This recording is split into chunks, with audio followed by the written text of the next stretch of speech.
Hi, this is Tamara from MooglyBlog.com, and in this video, I'm going to be demonstrating how to crochet the Multi-Pocket Crochet Tote Organizer, which is a free pattern you'll find on Yarnspirations.com.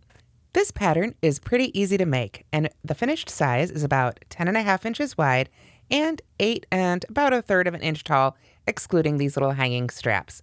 To make this pattern, you'll need 3 balls of Patons Grace, 2 in your main color and 1 in a contrasting color, or you can just use 3 balls all the same color. You'll also need a USG 4mm crochet hook or whatever size you need to obtain gauge. You'll also want to have 4 buttons about 15mm across, some sewing thread, yarn needle, sewing needle, stitch markers, scissors, all your usual crochet supplies. Let's take a look at the Multi-Pocket Crochet Tote Organizer, how it's supposed to be used. The Multi-Pocket Crochet Tote Organizer is something that you can add to pretty much any tote bag to help make it just that much more practical. What you'll want to do is attach it to the inside of your tote bag so that you can use it like the pockets you would find inside a purse or other bag. You can see here there are 2 pockets created by a divider down the middle. That said, you can customize these pockets by putting multiple dividers in or putting them wherever you like, adjusting them for whatever you like to keep in your tote. After you've got it made, you can just slip it into your favorite tote bag, and then with these easy to adjust button straps, you can adjust the width of those straps as wide or as narrow as needed for your tote bag. Both sides come unbuttoned, so you can totally move them back and forth across the bag however you need. They are, as you can see, very well attached. There we go, which is of course what you want in your tote organizer.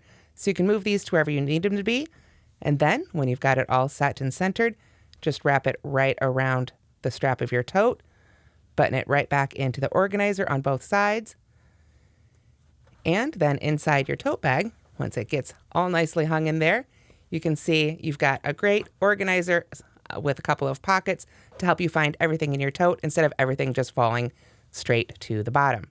So let's go over how to make your own multi-pocket crochet tote organizer.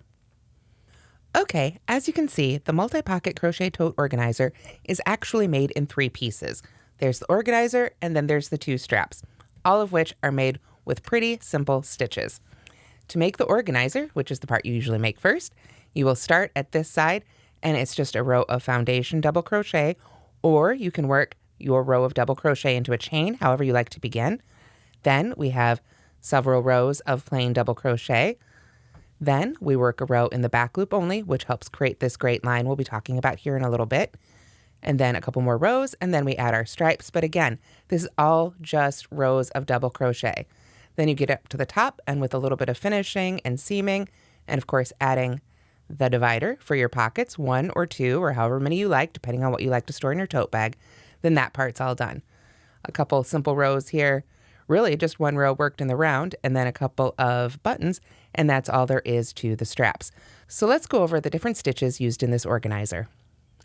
Okay, so the first row of your multi-pocket crochet tote organizer consists of 45 foundation double crochets. Here's how to begin a row of foundation double crochets.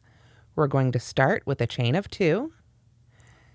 Then I'm going to yarn over, and I'm going to go into that back hump on that first chain I made, the one furthest from my hook. So I'll just go right under that underneath loop of the chain there. Yarn over, pull up a loop. Now I have 3 loops on my hook. That first loop right there, the one I just made, that's going to be the chain at the bottom of our first foundation double crochet. So now we yarn over and pull a loop up through just that loop to begin our double crochet stitch. Then we yarn over and pull through 2, and yarn over and pull through 2, just as we normally make a double crochet. So now we've got our first double crochet made. There's the top, and right there is the little chain right on the bottom, all made at once.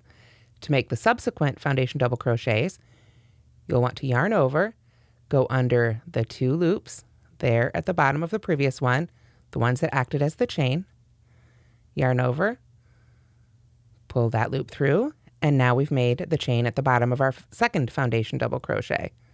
So from here, we yarn over, pull through just that loop to start the double crochet portion, yarn over, pull through 2, and yarn over and pull through 2. That's how we make the second, third, fourth, fifth, etc., all the way through to 45. So let's do that together one more time. We're going to yarn over, go under the 2 loops at the bottom of the previous stitch, yarn over again, pull that loop through. So now we've got 3 loops on our hook, yarn over, pull through just the first loop. So now we've got the chain at the bottom of our stitch, yarn over and pull through 2, and yarn over and pull through 2. So that's how you make foundation double crochets. If you would prefer, you can simply chain 47, skip the first 2 chains closest to the hook, and double crochet in each remaining chain. Or you can do your row of double crochet however you like. Just make sure you have 45 double crochets at the end of row 1, and you'll be all set for row 2. Okay, so then rows 2 through 20 are all the same. You're just going to start with a chain of 3, which will count as your first double crochet, and then double crochet in each remaining stitch across, so that you still have 45 stitches in every row. Now, if you prefer, you can use a double crochet substitute instead of that chain 3, such as the chainless starting double crochet featured on Moogly, or any of the other chain 3 substitutes that you might like. Just make sure you get those 45 double crochets in each row and that you've made 20 rows. Okay, so looking again at the back of our organizer, you can see here is rows 1 through 20. It makes the back of the organizer. Now we're ready to begin the front with row 21. So to make row 21, it's going to be super similar to the previous 20 rows, but we want to work in the back loop only. So I'm going to go ahead and chain 3 for my first stitch here and turn. And then I am going to work into the back loop only of each stitch across, still making double crochets, just putting my hook somewhere a little different. Normally, when we crochet, we work under both of those top 2 loops of a stitch. You can see my hook is under both of those loops now. When you work under the back loop only, you only put your hook under the loop of that top V that is furthest from you, the crocheter. Back loop and front loop are always relative to you, the crocheter. So if you turn your project, which one's front and which one's back is going to flip. So keeping your project facing you, as you've turned to work back across the row, you'll want to yarn over, there we go, and go under the back loop only of each remaining stitch across. Remember that first stitch, our chain 3 is going to count as our first stitch. So just the remaining ones go under the back loop only and pull up your loop and make your double crochet. So let's do that again. We'll yarn over, find the top of the next stitch, go under just that back loop with our hook, and finish our double crochet just as we normally would. Now I'm going to make a couple more of these here so you can see what the effect of this is. What this does is it leaves that front loop unworked. There we are. So you can see it creates a ridge there of unused loops that we're going to come back and work into later. It also effectively pushes this row of double crochets back, which is a great way to create the fold for the front of our organizer. So after you've finished row 21, working across in the back loop only, then you're just going to go back to regular double crochets. We're just going to change color a couple times for the stripes, but of course that's completely optional. So let's go over how to change colors if that is something you'd like to do. Okay, so when you're ready to switch colors, if that's something you've chosen to do, then the best way to do it is go ahead and cut your yarn. There we are. And you can go ahead and finish off that first color. And then you'll want to turn and you can bring up your new color. Let me find that end here.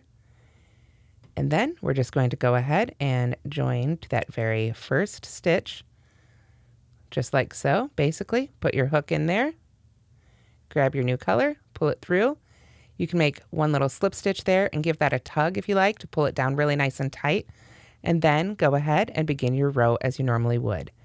Chain 3 and just double crochet in each stitch across as directed. And you'll just continue making these double crochet rows through row 32. Then we'll be all ready to finish up our organizer. Okay, so after you've finished making your 32 rows of double crochet, then row 33 is just a row of half double crochet right across the top. Then, without breaking your yarn, you'll be able to assemble your organizer. This fold is right at row 21 where that back loop only double crochet row was made. So that's row 21 right there. So remember from our swatch how that really pushes that row forward? It's a natural folding point to create those pockets. So after you've folded that up, you've still got your yarn attached right here from your half double crochets. So then you can very simply working through both layers. So you'll want to work through this striped layer and your back layer, and you'll single crochet evenly right along the sides. Then when you get down to this corner right here, you chain 2. See, let me pull that out right there. You can see that little chain 2 right there, and simply slip stitch across the unused loops that we left behind from row 21. Remember again, if we bring this up here, we have those unused front loops. We're going to come down the sides and then just slip stitch right in those unused loops right there at the bottom of each of those stitches. Then we chain 2 again, single crochet seam right up the other side, and we're all set.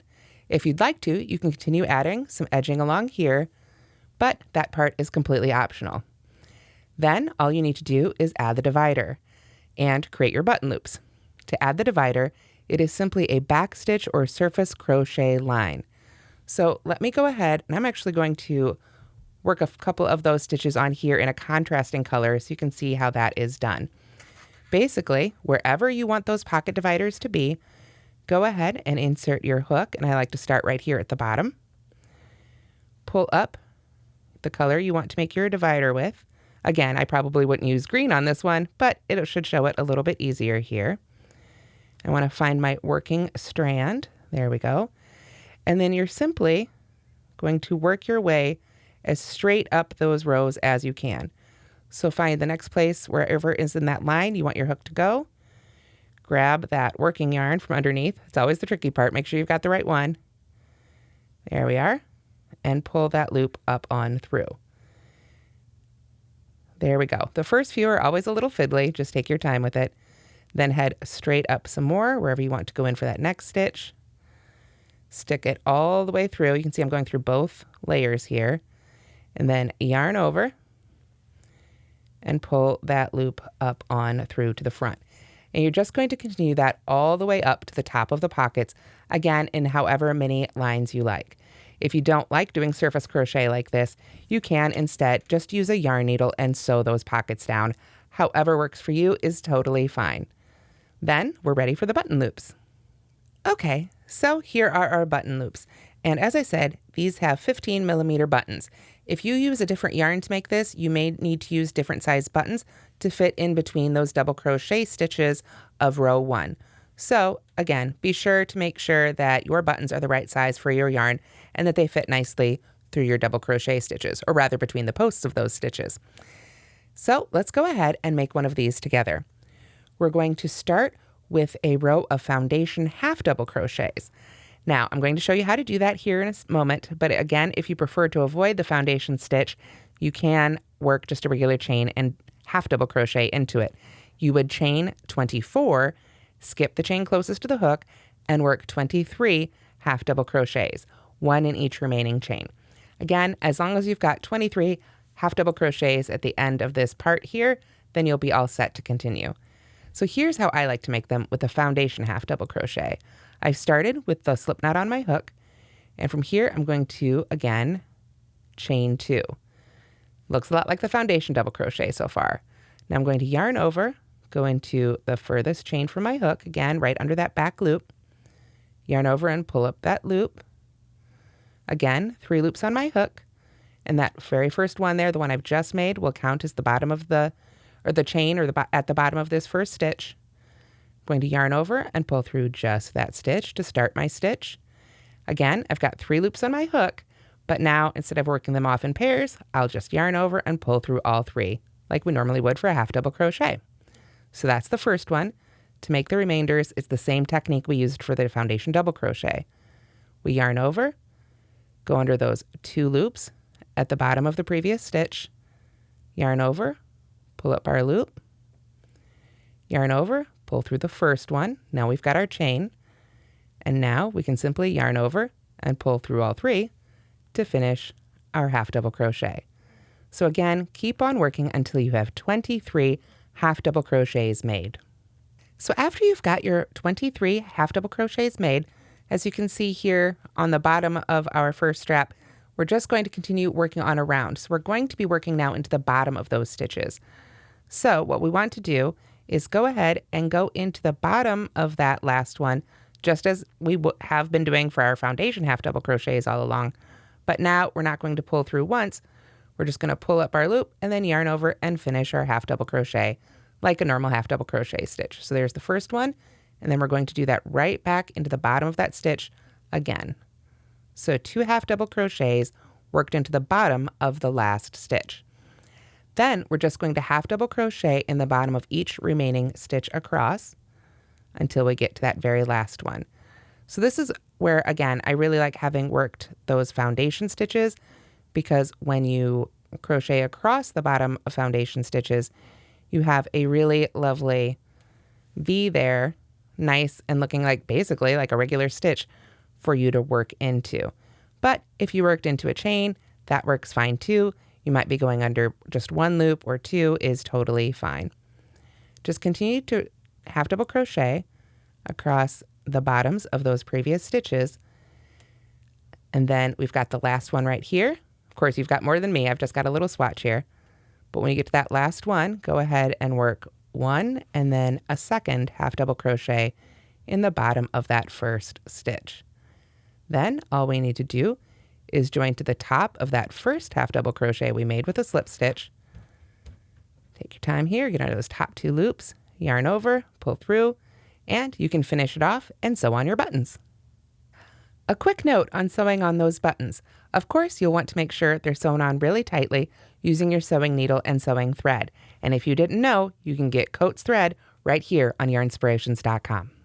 And that's how to crochet the Multi-Pocket Crochet Tote Organizer featuring Patons Grace. I hope you've enjoyed this tutorial and it helps you make your own tote organizer and get that little bit more organized in your own life. Thanks so much for watching and have a great crafty day.